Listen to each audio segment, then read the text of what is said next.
Oregon's restaurant and lodging industry, like many service organizations, struggled during the pandemic. Now, after the pandemic, businesses are battling record high inflation, paying far more for their products. Not only that, finding and keeping help in the restaurant and lodging sectors has also been a challenge. Are Oregon's restaurants and hotels bouncing back? Oregon Restaurants and Lodging Association CEO Jason Brand joining me now. Jason, thanks for being here on Eye on Northwest Politics. Great to be here, Lisa. Thanks for having us. First question is, restaurant menu prices people see are higher than ever. Hotel rooms on the opposite end at bargain rates. What's happening? Well, there's a lot of course correction happening in the industry, and we really do a lot to compare our metrics to the 2019 levels, which, would be pre-pandemic.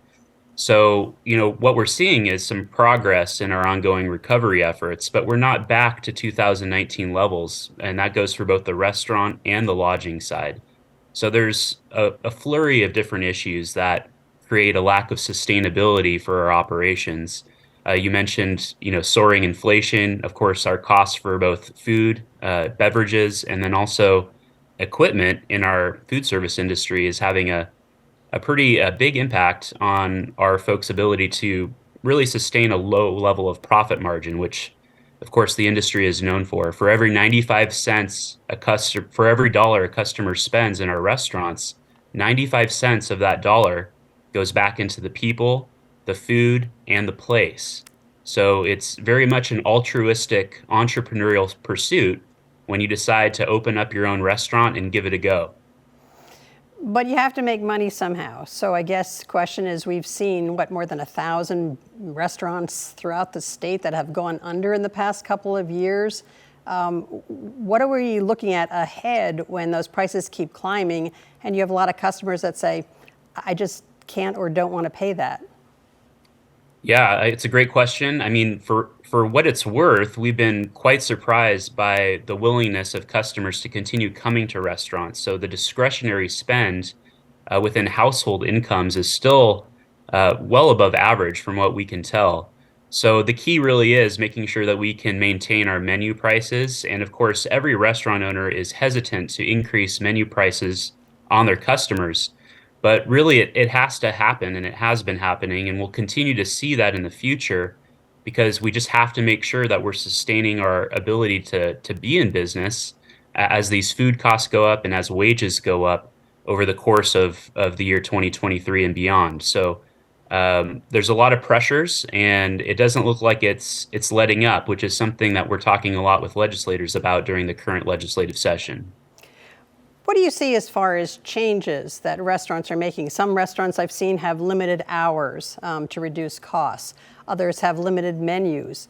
What kinds of things do you think we can expect down the road? Well, you're certainly right that during any given operating week, you're likely to run into a restaurant that's operating fewer days of the week and potentially fewer hours during those operating days that they're open. So we're all kind of getting used to that already. About half of our restaurants across the state need more staff to meet their current customer demand. So that's not specific to our industry, of course. All industries are struggling with the workforce shortage, but we see that firsthand when we're going out in our public-facing restaurants as customers and dining out with friends and family. So one of the main things we're seeing, Lisa, is business model shifts.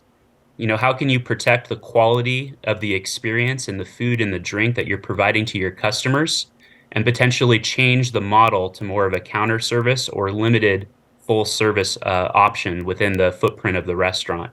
So you're likely to see that more and more as the years and the decades go by. More automation, less staff overall in the restaurant, but a true commitment to the high food quality and then the high experience that you're having when you're going into the restaurant. Just, it'll look a little different in terms of how the service is experienced. I understand this week you met with the governor on some of the key issues. What did you talk about? Did she make any promises to help in any particular area? Well, the governor is laser-like focused on her key pillars, which include mental health recovery services, homelessness, affordable housing, and of course, for us as an industry, all those things matter to us. We continue to see a need for laser-like focus on public safety infrastructure and making sure that our communities across the state are places where we want to live, work, play, and shop. So hospitality is really on the front lines of any public safety issues that might be experienced within these local economies. So naturally, our conversation focused on those areas that are in alignment with our priorities. The main thing that we see that we really want to be a helpful part of and maybe help communicate progress reports on is increasing the capacity at the Department of Public Safety Standards and Training. Now, an average viewer might not understand this agency or what it does, but the key element within this agency is providing law enforcement the academy experience and certification they need before they can be deployed on the streets. So, in the case of the Portland Police Bureau, for example, they've been doing a great job making strides in hiring new police officers, but many of these police officers are stuck doing office work, and we're not able to experience their level of service and their providing of law enforcement services because they're stuck in the office and they have to go through that state academy process. So the governor and I talked a little bit about the importance of expanding capacity and bandwidth within the statewide academy so that we can get our law enforcement personnel out on the streets where the community needs to see them. And I guess you're referencing the crime that's been occurring to, retail businesses, especially we've been reporting, very frequently on the restaurant break-ins and all those kinds of situations. Is that what you're looking for, the help in terms of more officers on the street? Yeah, with the lack of law enforcement on the streets or our need to kind of increase our capacity in that space, you would imagine that there's a true focus on the major crimes, right? And trying to make sure that the biggest crimes are dealt with the most expediently. And we're trying to make the case that the minor crimes, such as the broken windows or the minor vandalism cases, are just as important and need just as much accountability.